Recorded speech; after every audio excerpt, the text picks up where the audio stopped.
আসার জন্য অনুরোধ করছি।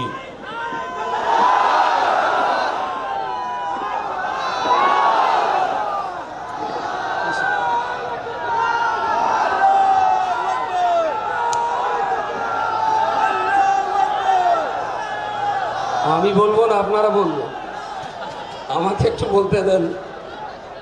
সম্মানিত সুধী, আজকে আমরা উদ্দেশ্য নিয়ে এখানে সমাবেত হয়েছি, বিষয়টা নিয়ে আপনারা মোটামুটি জেনেছেন।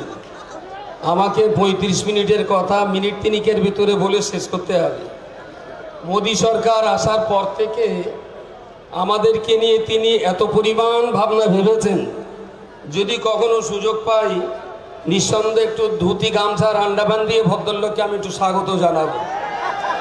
কারণ যারা ওনাদেরকে বিরাট ভোট দিয়ে জিতিয়ে মুখ্যমন্ত্রী প্রধানমন্ত্রী বানিয়েছেন, তাদের নিয়ে উনি যতটা ভাবছেন তার চাইতে বেশি ভাবছেন আমাদের নিয়ে। 370 কেন না, হিন্দু মুসলমানের বিরোধ ঘটিয়ে কাশ্মীরে দাঙ্গা লাগাতে হবে। সিএ কেন, ভারতবর্ষের বাইরে থেকে হিন্দু মুসলিম শিখ ইসাই পার্সিয়ান যারা আসবে তারা দেশের নাগরিকত্ব পাবে, শুধু মুসলমানদের দেওয়া হবে না। এটা পোলারাইজেশন, হিন্দু মুসলমান জাতি দাঙ্গার বিভাজনের মশলা জোগানো হলো। তারপরে কি হলো,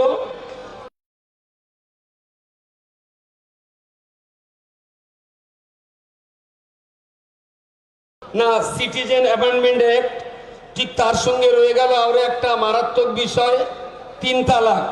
তার মানে দেশের 3 কোটি, দেশের গোটা ভারতবর্ষের 20 কোটি মুসলমানদের স্ত্রীদের অধিকার পাচ্ছে না বলে বিরাটভাবে দুশ্চিন্তায় পড়েছেন মোদীবাবু। কারণ ভদ্রলোক নিজের স্ত্রীকে নিয়েও ঘর করতে পারেননি, এটা বড় লজ্জা। সারা দেশ বিদেশে বাইরে যখন যাই, যদি জিজ্ঞেস করে আপনাদের দেশের যিনি প্রধানমন্ত্রী তার বাচ্চা কাচ্চা করা, আমাদের বলতে হয় তিনি হাটকুড়ো, কিছু বলার নেই আমাদের। একটা স্ত্রী নিয়ে ঘর করার যার সুযোগ হলো না, দেশের মুসলমানদের স্ত্রীদের অধিকার দেওয়ার জন্য তিনি 3 তালাক আনলেন। আসলে এই বিষয়গুলো দিয়ে তিনি বারবার চাইছেন মুসলিমদের বিরুদ্ধে হিন্দু সমাজটাকে খেপিয়ে দিতে। হিন্দু আর মুসলমান যদি বিভাজন সৃষ্টি করা যায়, এটাই হলো তার এই মসনদে বসার পর থেকে সবচেয়ে বেশি সাধনা আর বেশি আরাধনা। আমাদের মাথা গরম করলে হবে না, তারা চাইছে হিন্দু আর মুসলমান বিভাজন করতে।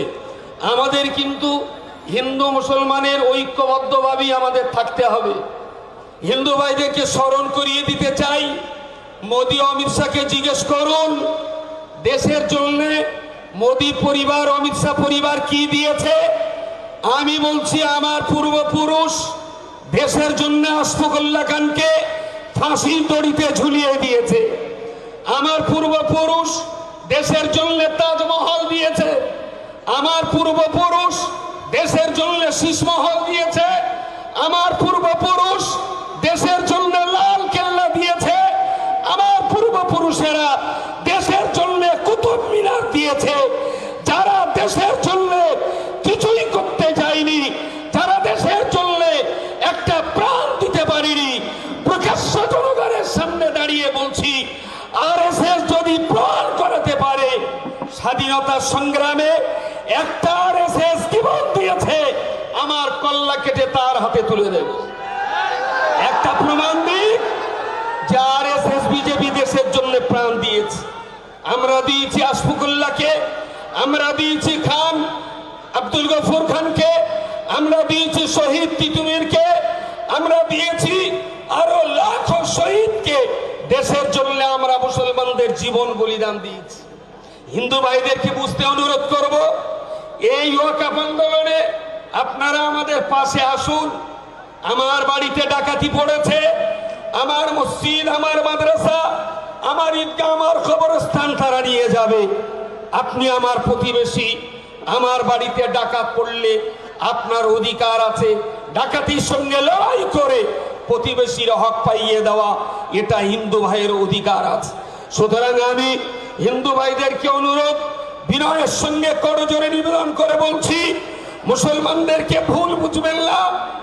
আপনাদের শত্রু নই, আমরা আপনাদের মিত্র নই, আমরা মিলেমিশে এখানে বসবাস করতে চাই। আপনারা আমাদের সঙ্গে আসুন, একই সঙ্গে মিলেমিশে আমরা ওয়াকফ সম্পত্তি উদ্ধার করি।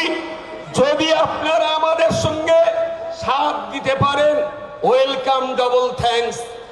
যদি মনে করেন যে না, মুসলমানদের মসজিদ, মাদ্রাসা, ঈদগাহ, কবরস্থানের জায়গা সরকার দখল করলেও আমরা হিন্দু বুদ্ধিজীবী সমাজ গাল খুলবো না, কিছু বলবো না।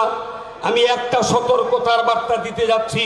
পৃথিবীর 256টা দেশের ভিতরে স্বাধীন সার্বভৌম 55 দেশ আছে। মুসলমানদের ওয়াকফ সম্পত্তি যদি উদ্ধার না হয়, আমরা আন্তর্জাতিক ময়দানে নেবে তাম দুনিয়ার 55কে রাষ্ট্রকে আমরা ওয়াকফ সম্পত্তি রক্ষার জন্য আহ্বান জানাবো। সেদিন যেন হিন্দু ভাইরা আমাদের দিকে আঙুল তুলবেন না। আমরা এই ওয়াকফ নিয়ে দিল্লিতে মোদির পা চাটতে যাব না। আমরা ওয়াকফ নিয়ে মক্কা মুকাররমার ওয়ার্ল্ড মুসলিম লীগ অফিসে আমরা ধর্ণা দিয়ে ভারতবর্ষের সম্পত্তি, মুসলমানদের সম্পত্তি রক্ষার জন্য যাব। আমরা ওয়াকফের জন্য মমতার অমিত শাহর পা চাটতে যাব না। আমরা যেন যাব তুর্কির এরদোগানের কাছে, আমরা চলে যাব ইরানের নেতাদের কাছে, আমরা চলে যাব সৌদি আরব, লেবানন, ফিলিস্তিন, মরক্কোর প্রধানমন্ত্রীদের কাছে। সেই জায়গায় যদি ভারতের দরজা বন্ধ হয়, তার জন্য যেন আমাদেরকে দোষারোপ করবেন না। সুতরাং দেশের হাজার নয়, লক্ষ লক্ষ হিন্দু ভাই যারা আমাদের সঙ্গে রয়েছেন, আমি তাদেরকে বলছি, আসুন। আপনার বাড়ি আগুন লাগলে নেবার দায়িত্ব যেমন আমার বাড়িতে আগুন লাগলেও লেবানোর দায়িত্ব আপনার আছে। সুতরাং আসুন, মিলেমিশে আমরা কাজটা করি। ছোট্ট শেষ কথাটা না বললে নয়। আমাদের গাঁ গ্রামে প্রচার শুরু হয়েছে যে মুসলমানদের ওয়াকফ সম্পত্তি কেড়ে নিয়ে মোদি, অমিত শাহরা হিন্দুদের মাঝখানে বিতরণ করে দেবে। ছোট্ট কথাটা না বললে নয়।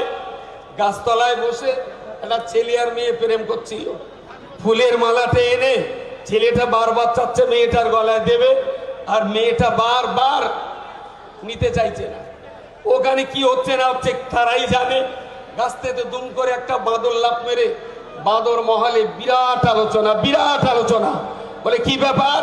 बोले मेरे लिए एक चांस मिल गया। बोले क्या मिला आपको?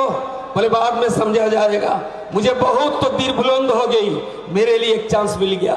बोले अरे की হয়েছে বলবি তো? बोले बहुत बड़ा चांस मिल गया। बोले কি?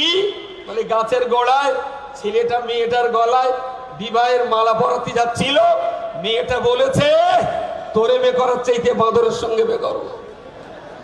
বাঁদর তাই নিয়ে মাথা খারাপ, বলছে এরকম সুন্দরী মেয়ে আমার সাথে বে করবে। যারা ভাবছেন এই সম্পত্তি নিয়ে বিতরণ করে ভোগ দখল করবেন, মাটি ছেড়ে দিয়ে আপনারা গাছে বসবাস করুন, এটা কখনো হতে দেব না আমরা। আসসালামু আলাইকুম। ধন্যবাদ।